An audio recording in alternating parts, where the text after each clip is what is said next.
JPP, que é o UJP11, administrado pela Finaxis e gerido pela Urinvest, fundo que tem 25.611 cotistas.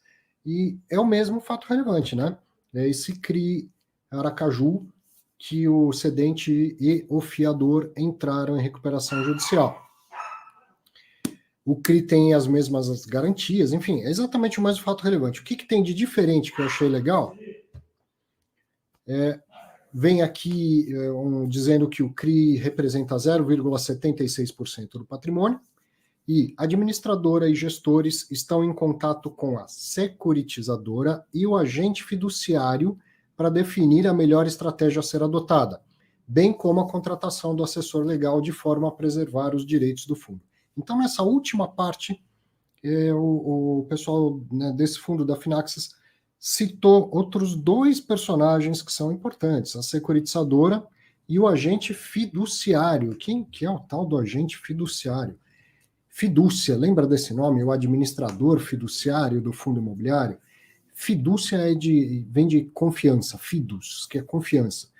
E quando tem um caso de uma dívida dessa, aquele exemplo que eu estava dando, que você emprestou dinheiro para mim, isso é problema seu, né? Você resolveu emprestar dinheiro para mim. Agora, quando via mercado financeiro, então você usa toda a máquina do mercado financeiro, usa toda a estrutura do mercado financeiro para que, de um lado, uma empresa ou uma pessoa receba dinheiro emprestado, e do outro lado, centenas, às vezes até milhares de pessoas emprestem de uma forma coletiva.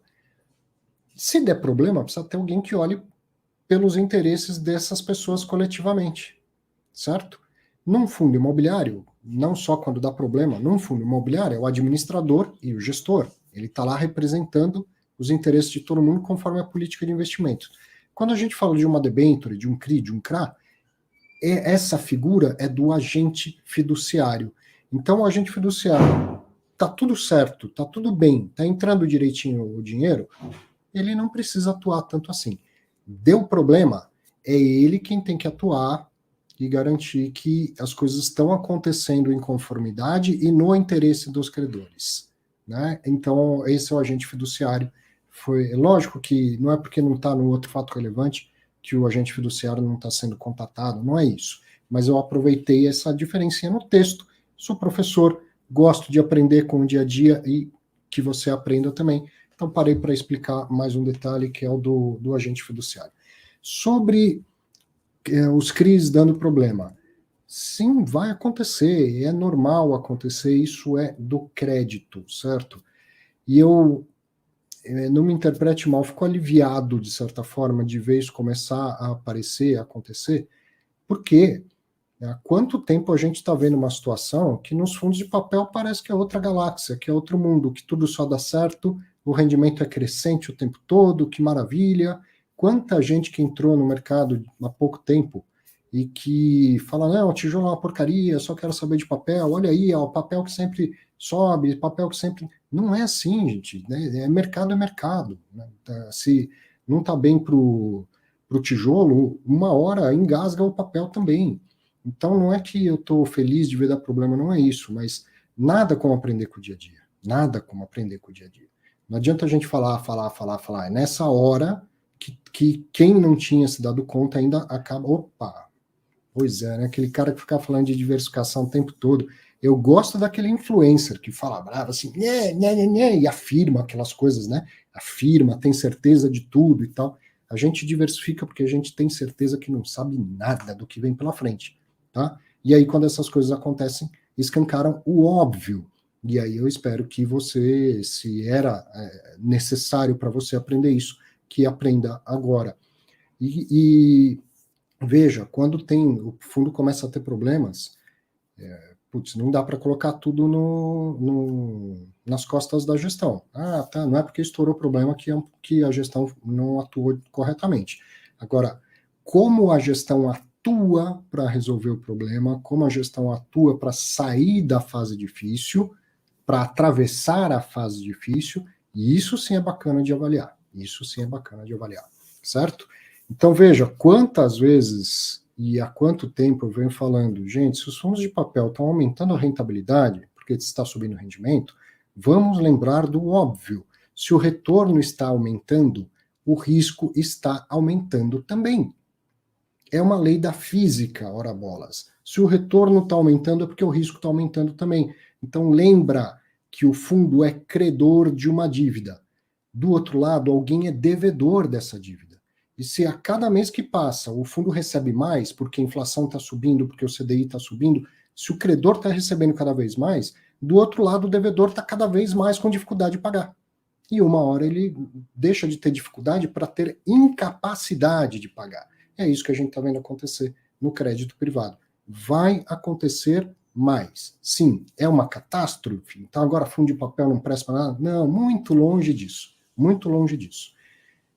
Preste atenção na diversificação, preste atenção se o fundo é high yield, se o fundo é high grade, diversifique você também o seu portfólio, tenha tijolo, tenha papel, tenha outras classes de ativos, certo? Mas é isso, é nada como o dia a dia para a gente aprender, certo? Deixa eu ver uma pergunta aqui do Grande Bruno Fontana. No caso do CRI, qual o destino do recurso disponível que não foi utilizado com a finalidade de despesas processuais? Volta para o fundo ou é distribuído ao cotista? Bruno, se eu entendi bem a sua pergunta, tudo deu certo, né? Tudo deu certo. Então, na estruturação do CRI, a gente está falando de uma dívida, né, de um empréstimo, o credor foi lá e exigiu um monte de garantia. 3 meses, 3 PMTs de reserva, um outro fundo de reserva para caso tenha problema, tem que entrar na justiça, um monte de garantia. E aí deu tudo certo e eu paguei tudo que eu tinha que pagar. E agora, o que faz? Voltam as garantias, devolve as garantias. E quem geralmente recebe essa garantia? A cota, quando existe, a cota subordinada. Então é até muito comum, né, o cedente, aquele que está buscando o financiamento via CRI, comprar a cota subordinada.